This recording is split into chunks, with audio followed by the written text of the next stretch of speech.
think Obama gave a great speech on race. I could definitely relate to it because, you know, coming from Haiti, you know, you have like what's still called the upper class and then what's considered the lower class, you know what I'm saying? And sometimes, you know, because someone from the upper class makes it, the lower class want to hate. And you say, where the hell is this hate coming from? Like, why do they feel a certain way? Well, they feel that way because there's nothing wrong with being part of the upper class.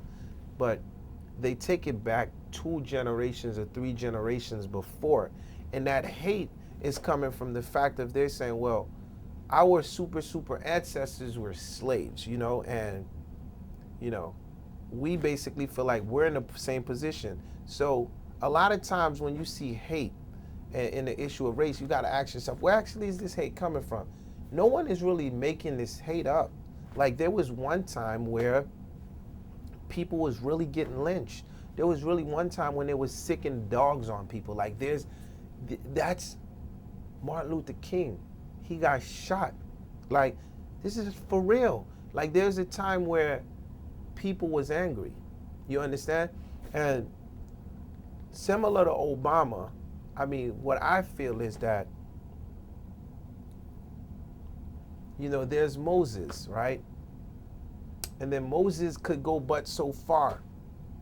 And then Moses, look, he said, Joshua, go ahead, handle it. So I feel like we're the Joshuas of today. So I feel like being the Joshuas of today, we got to get past the old situation and moving forward. For it to work, we all have to feel like we won race. I don't know the last time you checked the economy. They don't say, okay, well, you're not losing your house because you're white, or you're not losing your house because you're black or because you're yellow. No, they're like, yo, you can't pay for this house. We all in this thing together. So we need to get past this race issue and start dealing with reality.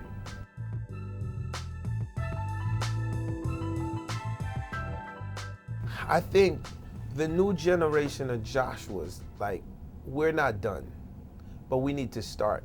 And I think where we start at is unifying and really being one and really not waiting for things to be in a bad position to really talk about it, to really understand that we're leaders. You can pick up a pen and write to Congress. You can email if you don't like certain things from the beginning, because there is a real constitution and they need to respect the generation that's coming up, and that we're dealing with that right now. I think that's very important, that you exercise your rights before something goes down. And that's when you feel like you want to deal with it. Then people don't take you seriously because they're like, oh, you only apply action when you feel it's necessary.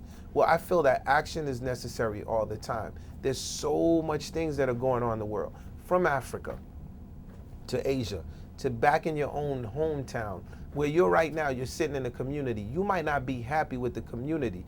Maybe you don't want them to break that building down right there, because that building represents a monument, something for the community. Well, talk about it. Write to the mayor, you understand? Maybe you need more funds for the school. You don't like the way this school is being treated. You look and you're like, well, where's these funds for education? Get together, rally with the kids, and talk about this. This is what we have to do to start moving forward.